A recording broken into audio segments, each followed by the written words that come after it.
అందరికీ నమస్కారం. ఈ రోజు మనతో పాటు ఉన్నారు ప్రముఖ ఆధ్యాత్మికవేత్త డాక్టర్ ప్రొఫెసర్ శ్రీ ముల్లపూడి సత్యనారాయణ మూర్తి గారు ఉన్నారు. గురుగారిని అడిగి మన సందేశాల గురించి తెలుసుకుందాం. నమస్కారం గురుగారు. గురుగారు, ఈ 2026లో సంతాన యోగం ఏ రాశి వారికి ఉంది, ఎలాంటి జాగ్రత్తలు తీసుకోవాలో తెలియజేయండి గురుగారు. మనకి సంతాన యోగం అనేది గొప్ప యోగం అన్నమాట. అదృష్ట యోగాల్లో ఒకటిగా చెప్పుకుంటాం.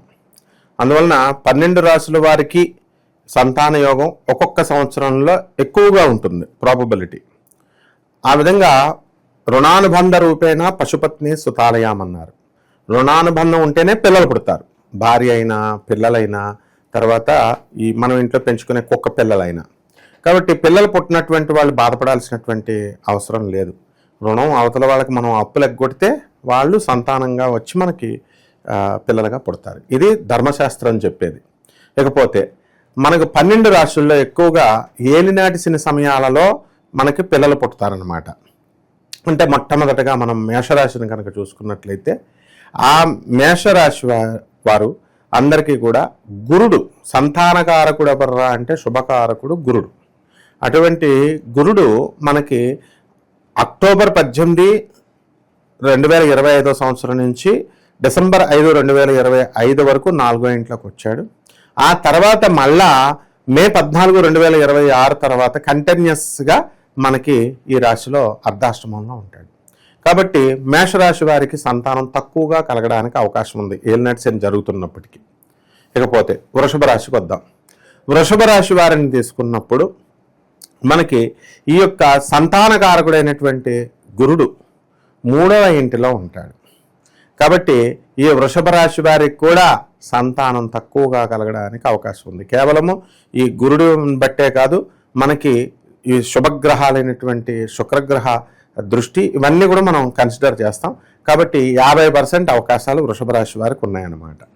ఇక మిథున రాశి వారికి, ఈ మిథున రాశి వారికి సాధారణంగా వీళ్ళకి పిల్లలు చాలా తక్కువగా పడతారనమాట.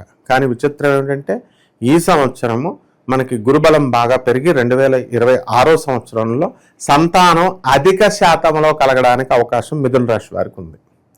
ఇకపోతే కర్కాటక రాశి వారిని తీసుకున్నప్పుడు కర్కాటక రాశి వారికి అత్యంత బలమైనటువంటి అవకాశాలు కర్కాటక రాశి వద్దంటే సంతానం అన్నమాట వీళ్ళకి.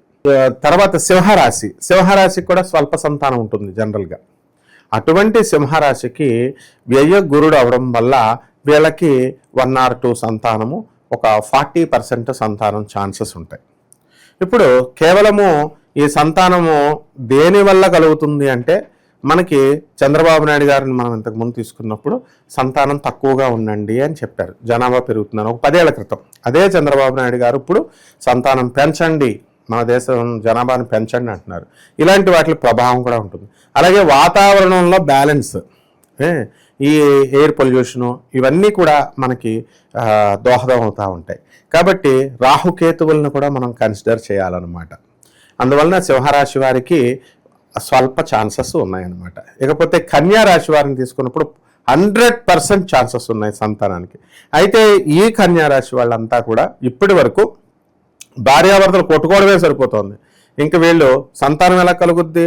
భర్త ఒక ఇంట్లో ఉంటే భార్య ఒక ఇంట్లో, భార్యాభర్తలు ఇద్దరు ఒకే ఇంట్లో ఉంటే వాళ్ళు వేరే వేరే గదుల్లో ఉంటూ నాకు టీ పట్టరా అని మెసేజ్ పెట్టుకోవడం, ఇలా మెసేజ్లతో సంసారం చేస్తున్నారు, వైఫై మెసేజ్లు ఫోన్స్తో.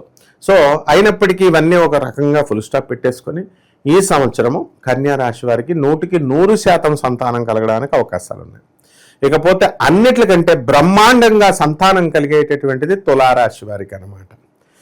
తులారాశి వారికి మనకి భాగ్యంలో ఉన్నటువంటి ఈ గురుగ్రహము మనకి ఏమవుతుందంటే రాజ్యస్థితికి వెళ్తాడు. దానివలన డాంబికమైనటువంటి ఆచారం కలిగి ఉంటుంది. అంటే ఇప్పుడు పబ్లిసిటీ, ఇప్పుడు అందరూ పూజ చేసుకుంటున్నారు అనుకో, వాట్సాప్లో పెడతారు. ఓ పక్క ఇంకా పూజ వరలక్ష్మి వ్రతం జరుగుతూ ఉంటుంది, వాట్సాప్లో పెడతారు.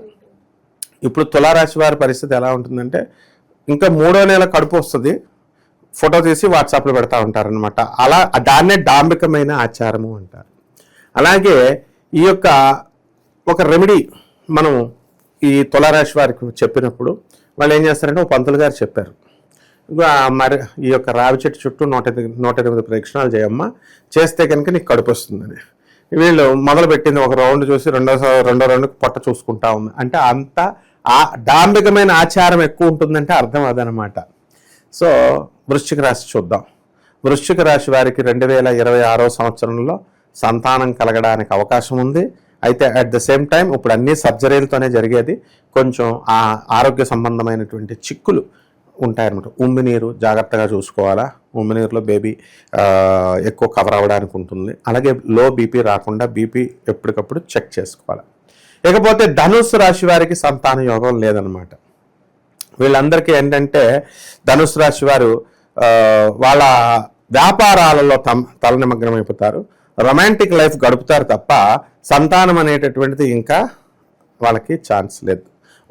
10% వేసుకోవాలి. అంటే ప్రతి వాళ్ళకి రాశుల ప్రకారమే సంతానం కలుగుతుందని అంటే హీనపక్షంలో ఎవరో ఒకరికి కలుగుతూనే ఉంటుంది కదా. కాబట్టి ఒక 10% ఛాన్సెస్. ఇకపోతే మకర రాశి వాళ్ళు, ఈ మకర రాశి వాళ్ళకి 100% ఇప్పుడు దాకా కోర్టుల్లో ప్రాబ్లమ్స్లో ఉన్నారనమాట. భార్యాభర్తలు అందరూ కూడా ఇంచుమించు భర్తలు వేరే ఊర్లో, భార్యలు వేరే ఊర్లో ఇలా ఉంటూ వస్తున్నారు. సో ఇవన్నీ కూడా సప్తమ స్థితిగతుడు అవుతున్నాడు గురుడు రేపు మే 14 తర్వాత 2026 సంవత్సరంలో. సో అప్పుడు వీళ్ళ భర్తల దగ్గరికి వీళ్ళు వెళ్ళడము, లేకపోతే వాళ్ళు వీళ్ళ దగ్గరికి రావడము, ఈ గొడవలకు ఒక రకంగా పరిష్కార మార్గం దొరకడము, ఇలాంటి వాటిలన్నీ జరిగి సంతాన యోగాలకు అవకాశం ఉంది. ఇకపోతే కుంభరాశి వారు, ఈ కుంభరాశి వారికి ఆల్రెడీ 2025 సంవత్సరంలో వద్దంటే సంతానం పుట్టేసింది అందరికీ. అందువల్ల వీళ్ళందరికీ కూడా వయసుతో సంబంధం లేదు. ఎప్పుడు కూడా చాలామంది అనుకుంటారనమాట వయసు పెద్దది అయిపోతే సంతానం కలగరని. రిటైర్ అయిపోయినటువంటి వాళ్ళు చాలామందిని నేను చూశాను. రెండో పెళ్లి చేస్తే భర్త చనిపోయిన వాళ్ళు మా ఇంటి పైన ఉండేవారు అనమాట. ఆయనకి చిన్న బేబీ పుట్టేశాడు. ఏ వయసులో? 60 సంవత్సరాల వయసులో. తర్వాత 2-3 ఏళ్ళకి టెపివనైన పోయాడు అనుకో, ఈ పిల్లని వీళ్ళ తల్లి పెంచుకుంటుంది. కాబట్టి సంతానం అనేటటువంటిది కుంభరాశి వారికి ఉందమ్మా. వాళ్ళు పెంచుకుంటారు ఈ సంవత్సరం 2026లో. అలాగే ఇంకా లాస్ట్గా మీనరాశి. మొత్తం రాశుల్లోకెల్లా మళ్ళీ నెక్స్ట్ ఫెచ్చింగ్ రాశి మీనరాశి అనమాట. ఈ మీనరాశి వాళ్ళకి గురుడు 5వ ఇంట్లోకి వస్తున్నాడు. కాబట్టి వద్దంటే పిల్లలు అనమాట. సో ఈ విధంగా మొత్తం 12 రాశుల వారికి కూడా ఈ విధంగా సంతాన యోగం ఉంది. ఇక సెకండ్ పార్ట్ ఆఫ్ ద క్వశ్చన్లో మేము అడిగాం, ఇక రానటువంటి వాళ్ళు తీసుకోవాల్సినటువంటి జాగ్రత్తలు ఏమిటి అని అడిగాం. సంతానం జాగ్రత్తగా తీసుకోవాలంటే అవి మనం జనాలకు చెప్పక్కర్లేదు. ఏమన్నా పరిహారాలు ఏమన్నా చెప్తారా గురు? పరిహారాలు అనేటటువంటి ఏంటి, అసలు ఇప్పుడు దంపతులు ఎలా అయిపోయారంటే అమ్మా, ఒక ఆవిడ ఆదివారం సూర్యనారాయణమూర్తి పూజలు పరిహారాలు చెప్పారండి పంతులు గారు. మండే శివుడు, మంగళవారం సుబ్రహ్మణ్య, బుధవారం అయ్యప్ప, గురువారం సాయిబాబా, శుక్రవారం లక్ష్మీదేవి, శనివారం వెంకటేశ్వర స్వామి. మొత్తం 7 రోజులు బుకింగ్ అయిపోయినాయి. 7 రోజులు బుకింగ్ చేస్తూ పూజలు చేస్తూ ఉపవాసాలు నేల మీద పడుకోవడం అంట. మొగుడు సంతానం కాదు ఇచ్చింది, డైవర్స్ ఇచ్చాడు. కాబట్టి పరిహారాలు అనేటటువంటివి లిమిటెడ్గా చెయ్యాలి. కాబట్టి రావి చెట్టుకి దోషాలు తీసేసే గొప్ప గుణం ఉంటుంది. మేడి చెట్టుకి దోషాలని అబ్జార్బ్ చేస్తుంది. స్పాంజ్ ఎలాగైతే మనం నీళ్ళని మురుకు నీళ్ళని లాగేస్తుందో ఆ విధంగా ఉంటుంది. కాబట్టి మనం రావి చెట్టు చుట్టూ 108 ప్రదక్షిణాలు శనివారం నాడు ఓం శనేశ్వరాయ నమః అంటూ, అలాగే ఓం దత్తాత్రేయాయ నమః లేదా ఓం బృహస్పతయ నమః అంటూ మేడి చెట్టు చుట్టూ 108 ప్రదక్షిణాలు తిరగాలి. అయితే గోళ్ళ గోపురాల చుట్టూ తిరుగుతున్నారనుకో, మొత్తం అందరూ సంతానాల కోసం మనం చెప్పే మన రెమెడీస్ చూసి అలా మనలా చాలామంది చెప్తారు కదా, టెంపుల్స్ అన్నీ ఫుల్ బిజీ అనమాట. ఇప్పుడు రావి చెట్లును మేడి చెట్లు ఖాళీలు లేవు, తెగ తిరిగేస్తున్నారు. చిలుకూరు బాలాజీ టెంపుల్ లాగా అయిపోయింది. మరి అలా కష్టం కాబట్టి అప్పుడు ఏం చేయాలంటే ఒక చిన్న కుండీలో రావి చెట్టుని మేడి చెట్టుని పెంచుకోవచ్చు. ఇంట్లోనే పెట్టుకొని వాళ్ళు పూజ కూడా చేసుకొని చక్కగా ప్రదక్షిణాలు చేసి ఒక 41 రోజు ఎంతో ఒక నియమంగా అనుకొని ఆ తర్వాత ఆ చెట్లని రోడ్డు మీదకి తీసుకెళ్ళి మంచిగా మెయిన్ రోడ్డు మీద వేసి చక్కగా దానికి నీళ్లు పోస్తూ ఆ చెట్లని పెంచాలి. ఈ విధంగా కనుక చేసినట్లయితే తప్పకుండా పరిష్కారం ఉందమ్మా. ఏ రాశుల వారికి ఏలినాటి శని దోషంతో ఉన్నటువంటి వాళ్ళకి ఈ యొక్క రెమెడీస్ పనిచేస్తాయి. ఇకపోతే మిగిలిన రాశుల వారికి అందరికీ కూడా ఓం శరవణ భవ అనేటటువంటి సుబ్రహ్మణ్యేశ్వర స్వామి వారి యొక్క మంత్రాన్ని, తర్వాత సుబ్రహ్మణ్యేశ్వర స్వామి వారి యొక్క అభిషేకాలు, ఈ విధంగా ఈ కుజదోషాలు ఇవన్నీ ఉంటాయన్నమాట. సంతానానికి అడ్డు ఏంటి? కుజదోషాలు ఇవన్నీ కూడా. సో ఈ దోషాలన్నీ కూడా ఈ సుబ్రహ్మణ్యేశ్వర స్వామి వారి యొక్క శరవణ భవ అనేటటువంటిది మీకు జపిస్తే తగ్గిపోతుందమ్మా. గురుగారు, ఈ 2026లో ఎవరెవరికి సంతానం ఉంది, లేని వాళ్ళు ఎలాంటి పరిహారాలు చేయాలో చెప్పినందుకు చాలా ధన్యవాదాలు గురుజీ. ధన్యవాదాలమ్మా.